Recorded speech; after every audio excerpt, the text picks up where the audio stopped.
What's up, guys? Adners here with another BDO patch notes video. A lot to get through, but before we do that, I want to thank the supporters of this channel. You guys help keep these videos going, so thank you so much for the support. As for the patch notes, we're going to be taking a look at the NAEU patch notes, the Korean patch notes, and the Global Labs test server notes as well. Remember, the Korean notes show us what we're getting next week, and the test server notes show us what we're going to get in probably like 2 weeks if everything goes well, of course. Now, for NA and EU, we received the Arsha season servers. So these are servers for season characters only, and when you have PvP without consequences, and also get the 50% drop rate boost when grinding in that server. Now, I jumped on my NA season character to check it out, and it was honestly very fun for about 30 minutes until I kind of just went back to my main account and continued grinding. But hopefully for newer players, they can enjoy some PvP on those channels and get a sense for what it's like without being afraid of, I don't know, I guess going negative karma.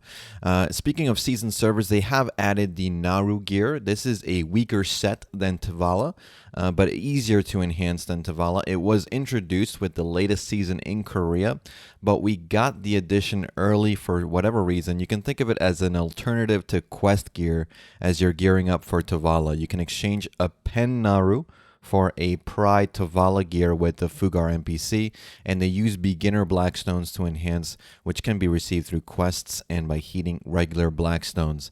Now, once you complete your Awakening questline, you're also going to be receiving a Pride Awakening Tuvala weapon as a reward on your season character, and they also reduce the amount of timeless stones you need to enhance gear, as well as adding a new item that can drop and give you more enhancing resources for Tuvala gear. So all good changes, helping you just get those Pendovala weapons and armors and accessories as fast as possible, since we only have about a month and a half left of seasons. So we'll see what ends up happening if we get more additional stuff, because they did add a couple of things on test server we'll talk about in a little bit. Now, hairstyles. We have 3 new hairstyles for female classes. Exciting, I guess. Cannons no longer hit other ships when fighting Vel. That's a huge change, thank God. And we also received the red battlefield changes. They're calling it the Blessing of Fortitude. Basically, you can't just get one shot in RBF anymore, so if you're weaker, you're going to live about a second or two longer probably. Personally, I have no strong opinion on this change, apart from, honestly, I'm not liking how they are incorporating different PvP rules for different parts of the game. I think that's just going to add some problems. It's going to be more confusing for newer players who are just starting out. As for the change itself, in terms of the Blessing of Fortitude, I've seen some people say it's great, and I've seen them wanting to incorporate the Blessing of Fortitude in normal PvP, and I've also seen some people saying that it's garbage and ruins some classes' viability in the RBF mode. So I guess, check it out and let me know in the comments what you think of the RBF change. Now, Guardian Awakening received their Black Spirit Rage skills for Scalding Thorn, God Incinerator, and Cleansing Flame. The latter two seem pretty good, not gonna lie. Now, as for the Korean notes, they received the Crow Islands rewards. So something we've missed on our update this week that other regions got was the Crow Island expanded content. But NA and EU, as far as I know, one of the few to not receive it for whatever reason. Korea also received the Naru gear effects. So basically, the Naru gear has stamina, health, attack speed, cast speed, and movement speed on the different pieces. That's a good change, I guess.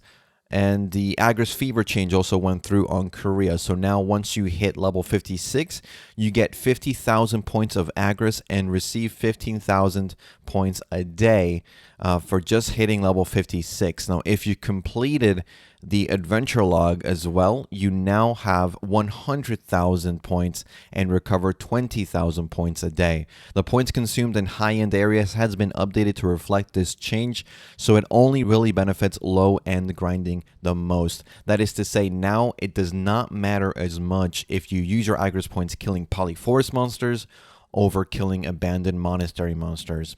It's a good change overall. Now, Hoshashin received some tweaks to his kit, some movement improvements, and a lot of bug and tooltip errors were fixed. They also added the Kunit area with the big door that I showed in the last labs update. Someone said it would be the Hoshashin Awakening location for his quest, which to me makes sense. It could be that. Hopefully we see something in the coming weeks on test server, since we saw no real changes to Hoshashin on test server this week. Now, speaking of test server, we have a ton of quality of life changes. Now, when you speak to your Black Spirit, you can decide to look at the main quest or side quest through Q or A inputs. This is basically to help newer players not get bogged down with the multitude of quests you can do and basically drown in through the story. The fail stack storage mechanic has now been changed to be called the Nader's Band or Nader's Belt or Nader's Storage, something along those lines. I'm sure it's going to be the full translation. Regardless, they gave it a name, and it seems you get a free slot for storage at level 58. Now, once per family, so you can't just do this on every character, and it's going to save your entire stack, including your Valk's Cry. Remember that. This is something that should be hitting Korea next week and global regions in 2 weeks, so keep an eye out for that. Hoshashin also got some horseback combat changes and the ability to throw spears and deal damage from a war elephant like the rest of the classes. No real changes, I would say. They added a black-red soulstone drop that can be looted in Odalita, Camisylvia, and Drigan. It's a low drop chance, but it allows you to exchange it for a reward chest. You can get Orkinrad, Narc, Ruins Ring, Volterra Belt, Distortion Earring, Dream Earring, which we don't have in our region. It's the Paddock's Island drop. Dawn Earring, which is from Abandoned Monastery. We do have that. The Turos Belt, which is Odalita only. And the Deboreka necklace, which is the Ash Forest drop. Pretty good, I'd say, but this is one of the pieces of content we're probably not going to be seeing till after Odalita releases for global, which is a complete unknown right now. Now, season servers have also received a party boss summon item on test server that allows you to group up with other players and defeat monsters. It's kind of like a dark rift for parties. You can gather the items necessary for the summon, and although on the notes it says that you can only do it once per season, it does suggest you can do it on a weekly basis, so it could be a mistranslation.